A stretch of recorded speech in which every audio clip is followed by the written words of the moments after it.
While the Republicans are wringing their hands in worry about the November elections, anonymous Republican sources are saying that they are in store for a disaster. It could be an epic defeat, leaving them with no representation in Washington, no majorities. Problem is that the Republicans are their own worst enemy, and their inaction over the past 4 years, if there is such a disaster, it would be of their own doing. And also, Joe Biden says that African Americans all think alike. Unlike the Latino community, they're incredibly diverse, but the African American community, I mean, as you know, in case if you didn't know, Mr. Philosopher Joe Biden is here to tell you that all African Americans really kind of think alike. They're all pretty uniform in how they think and how they feel. That and more on this edition of The WireTap.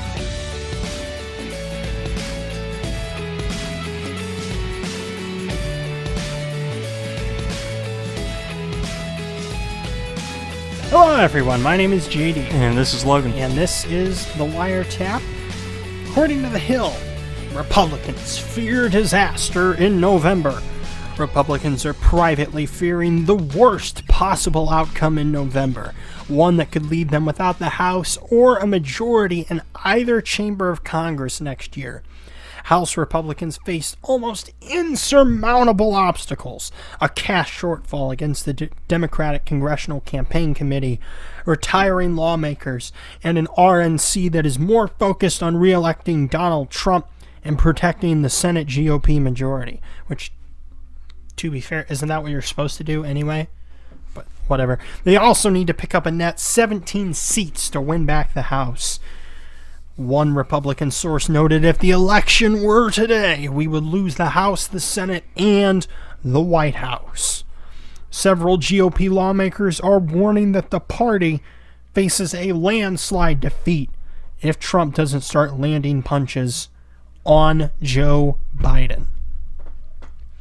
Joe Biden is an insufferable fool, and let's just jump directly in to what he said today. What you all know, speaking to the media, he was on... I think it was something. He was on NPR's... NPR? Yeah, he was on NPR in an interview, and he said, what you all know, meaning the people in the media, the people who are interviewing him, what you all know, but most people don't know. The insufferable morons among the general populace, what they don't know is, unlike the African American community, with notable exceptions, the Latino community is an incredibly diverse community with incredibly different attitudes about different things. The African American community really has no diversity of thought. There really is no diversity in attitudes. They don't have incredibly different attitudes. They don't have an incredibly diverse community, unlike the Latino community. You know, people like the philosopher Kanye West and black conservative commentator Candace Owens have said similar things in the fact that there is an expectation inside the African American community to vote Democrat based off of geography and just a cultural expectation that they vote Democrat. And they have said similar things in that respect. Kanye West detailed some of his personal experiences in that fact. But the way that Joe Biden frames this is much more of a broad sweeping generalization in a derogatory sense than an internal criticism of the community. And even if you're not somebody who is black, I mean, criticizing other racial communities is fair to do, but this comes across in a very kind of derogatory and backhanded slap to the African American community. And of course, this comes on the heels of the comment that he made a little over a month ago. Actually, no, it was probably about 2 months ago. Probably about 2 months. It was actually 2 months ago whenever he was in an interview with Charlemagne the God, in which he said that you ain't black if you don't vote for me. If you don't vote for me, if it's a decision between me and Donald Trump and you don't know which one to vote for, you ain't black. Joe Biden is his own worst enemy, like the Republicans are their own worst enemy. If the Republicans face a massive defeat in November, it's because they held every chamber of Congress and the White House from 2016 to 2018. They couldn't get a strong immigration plan done, which was the central tenet of Donald Trump's 2016 campaign. They couldn't get health care done because they wanted to go with an Obamacare light. Had stinkers in the Supreme Court. Yeah, they have. But the Republicans are their own worst enemy because they are so worried about getting the center and about getting the moderate Democrats. The only people that you might pull to your side are those who are right-leaning anyway in the center. And maybe some left-leaning independent centrists. But you're not going to pull from moderate Democrats, and they're always so worried about what their Democratic colleagues are going to think. They're always so worried about what the consequences will be about what they do. The thing is that through the Republicans standing for nothing, they've shown that they've stood for something, and that's spinelessness. They've shown time and time again how unreliable and how much of a populist whim that their party's decisions and that their leadership makes decisions on. They do it based off of what the polls say, what the projections for what their election numbers in 2 years might be if they do this now. And the thing is that the Democrats don't care. The Democrats, they do what they want, they enact their agenda, and that's why we're in the position that we are now. And because we have not had a united front to fight against that, because our party, the Republican Party, stands for nothing. The Republican Party is too worried about what people might think than actually presenting solutions and enacting those solutions. Or enacting those pieces of legislation that their base would like to see enacted. And for years, I mean, the Democrats don't care about the next election so much. They care about being able to get their agenda in the next election. That is what every single election is to them. If they lose elections, that's just a setback. They'll eventually get to their goal. It's just a setback if they lose power. They're playing offense. Republicans are always playing defense. They play the long game to try to enact their agenda. And that's why they've been so successful. Whenever the Republicans lose, they're like, my God! How did that happen? We have to go back to the drawing board. We have to reframe everything about what we were doing. And that's what makes them so unsuccessful. Because if you had, honestly, I've become convinced that if you had really almost any other Republican, though, in 2016, you very well might have lost, outside of maybe Ted Cruz, and I'm not even really that sure about Marco Rubio. But the thing with Donald Trump is that he was able to fight back, and like it or not, he conveyed his message, and his message got out, and it resonated with a lot of people. In 2016, he was honestly doing it by himself. Yeah. And the Republicans, quite honestly, were almost working against them. Once again, it was like they wanted to lose. Yeah. And this is a story from Axios from yesterday. Rand Paul goes on Neil Cavuto on Fox News. And it says, Senator Rand Paul tore into his fellow Republicans on Fox News Wednesday for considering a coronavirus relief package that could cost more than $1 trillion, calling on them to apologize to President Obama for complaining that he was spending and borrowing too much during his time in office. And Rand Paul's right. I mean, he is right. And this is something that we have been consistent on in this. And we noted in one of our coronavirus episodes about our spending in that you needed to be fiscally responsible yesterday in order to allow you to spend the exorbitant amount of money you were going to have to spend now. That's why you're fiscally responsible. That's why you're responsible in your personal life. So that way, if somebody breaks an arm and you have to go to the emergency room, if something happens that requires a major expense, the roof on your house caves in a storm or something, you have the means to be able to pay for said thing because you were fiscally responsible before. You've not racked up thousands and tens of thousands of dollars of debt on multiple credit cards. You're not delinquent on paying your mortgage. You're not delinquent on your bills. You have to be fiscally responsible to allow yourself, if there is an emergency, to still remain above water. Historical example, you could say back in the 1920s, to where during the Roaring Twenties, all of the debt was paid off, things were slashed, programs were cut, and then during the 1930s and 40s, we assumed a lot of debt. We assumed a lot of debt, and that did not work out too well for us. And it wasn't until World War II that our production brute forced the United States out of its depression.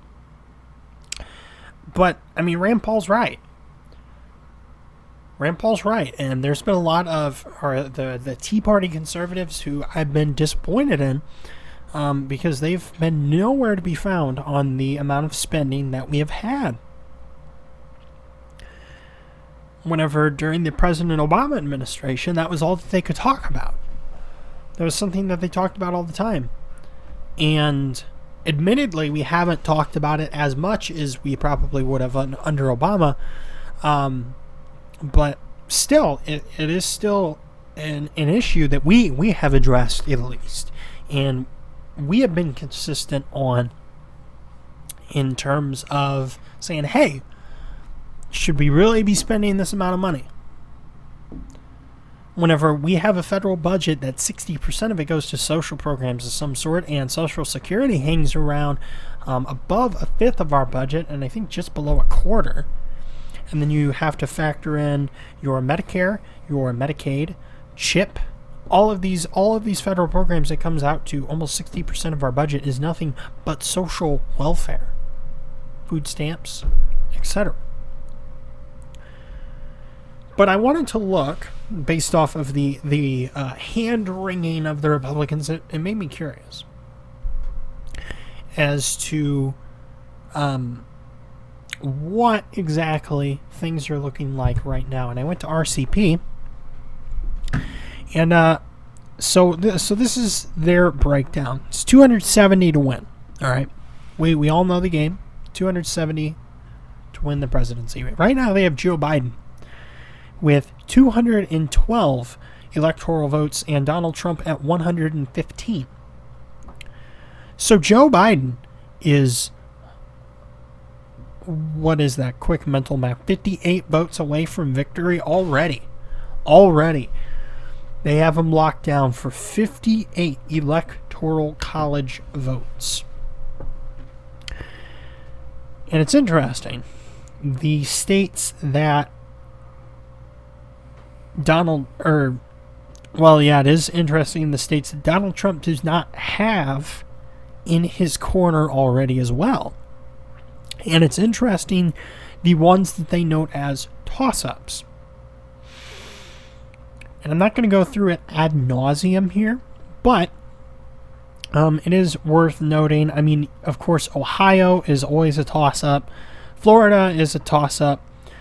Georgia is a toss-up, which has become more and more prevalent in the last couple of years. But I wanted to specifically address two states, and that is Texas and Missouri. Now, our great state of Missouri just decided to expand Medicaid, which that's another rant for another day.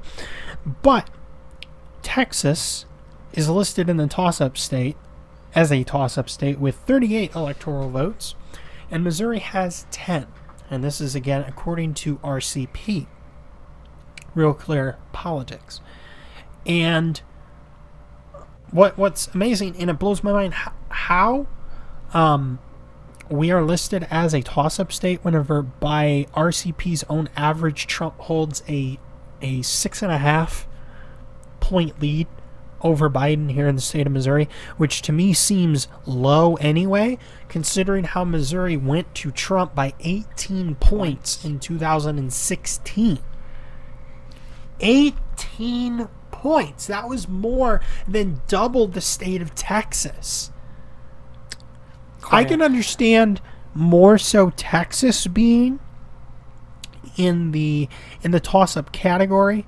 We were one of the most pro-Trump states out of the entire union in the last election. Yeah. We were up there. We had the biggest lead and the biggest blowout in our state. Yeah. Out of really almost any other state. So it's really amazing that we're listed as a toss-up. They list Texas's polling as Trump holding a narrow 0.2% lead, which I just don't believe. Quite frankly, I don't believe that Trump only has 0.2% in the state of Texas. But there's other states like Iowa, Minnesota, Wisconsin, Michigan, Ohio, as we said, North Carolina, Pennsylvania, Nevada, Arizona, that are all listed as toss-ups. Arizona, I feel like, will go blue. I don't know. Maybe not. Arizona is a pretty worthless state anyway. Let's just be honest here. Sorry to any viewers in Arizona. Sorry to anyone in Arizona, but you guys let us down consistently. But yeah, it's interesting the states that they list as toss-ups. Well, and yeah. Interesting news in some of the toss-up states that were just talked about. Here over the last few months, people have been talking about voter registration numbers, and Republicans' voter registration numbers have, in a sense, skyrocketed. They're much higher than Democrats, and particularly in the states of Iowa, Florida, Maine, New Hampshire, Arizona, and Nevada. Republicans have gained quite a few registrations. Yeah, and that's the thing that doesn't make sense, and that is, and I just saw a headline today saying, and it was actually from The Hill again, saying that somebody who has accurately predicted all of these elections says that Trump will face a massive defeat. So The Hill, must just be on fire right now because they're like, holy crap, Trump's going to lose. They're having these Trump defeat. I'm not even going to say it. They're just ecstatic. And they're just doom and gloom over the fact that Trump might be defeated in November, which I don't know. I don't think will happen. In fact, you just had come out 2 days ago from Quinnipiac. No, it was Rasmussen. The job approval of Donald Trump is now back to 51%. Just use your long-term memories for a second. 4 years ago, we're practically reliving 4 years ago to where every single paper was propping up the other candidate, Clinton, as going to be the winner. And the key thing is, a couple weeks ago, there was a story that had come out about somebody who has, again, accurately predicted all of these elections. But they look at the enthusiasm of the base, and he said that Trump is going to win because Trump's base is much more enthusiastic about voting for Trump than Biden's is for Biden. Have you ever met a Joe Biden supporter? An enthusiastic Joe Biden supporter. I've never seen a bumper sticker, a T-shirt, anything. And as we said, we live in Missouri, so as we said, a little biased, I guess. It went to Trump by 18 points. But the only thing I've seen is people clapping and saying, we will not vote for Joe Biden. Yeah. The people who are voting for Joe Biden are not so much voting for him, but they're voting against Trump. That's the bottom line. Vote for the Green Party. But get some stuff moving there. But we want to thank you for joining us on this edition of the WireTap. Make sure to go to our Twitter and our Parler. We are capital TCNW at the CWire on both. And all the links to the stories are in the description below. But for Logan, I'm JD saying goodbye, God bless, and we will see you in the next episode.